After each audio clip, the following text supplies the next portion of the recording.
Today, lawmakers on Capitol Hill are examining coronavirus pandemic policies, specifically nursing home COVID deaths in New York State. New York, you'll remember, was the first major epicenter of cases in the U.S. Thousands of nursing home patients died over that first year of the pandemic. Former governor of New York, Andrew Cuomo, a Democrat, was considered the face of the pandemic response at one point. Today, he faced questions over that response from a Republican-led panel. Dr. Anthony Fauci also testified before the same panel last week. While Fauci's hearing was public, Cuomo's today was being held behind closed doors. NBC News congressional correspondent Julie Sirkin is with us on Capitol Hill. So, Julie, I know New York State wasn't the only state to come under scrutiny for its handling of nursing home patients during the peak of COVID.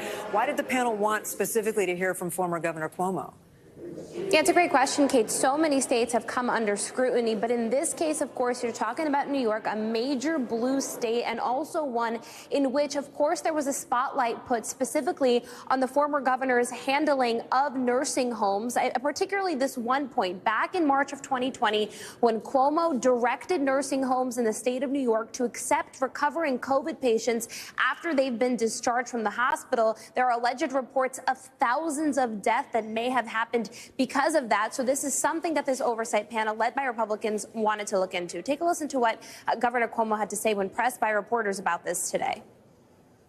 CMS and CDC did very extensive, instructive guidance.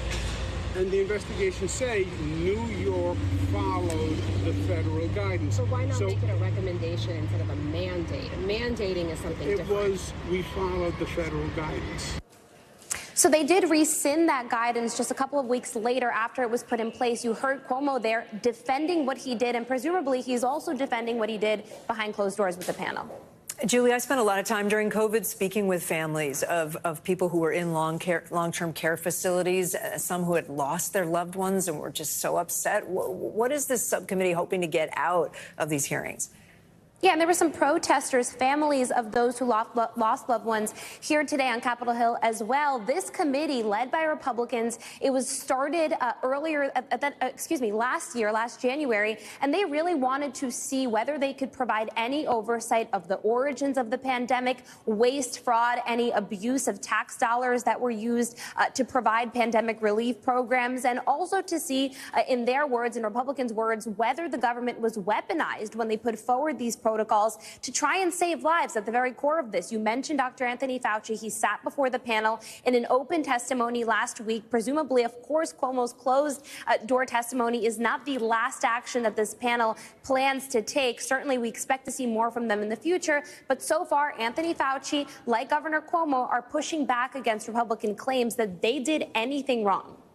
All right, Julie Sirkin for us on Capitol Hill. Julie, thanks. Thanks for watching. Stay updated about breaking news and top stories on the NBC News app or follow us on social media.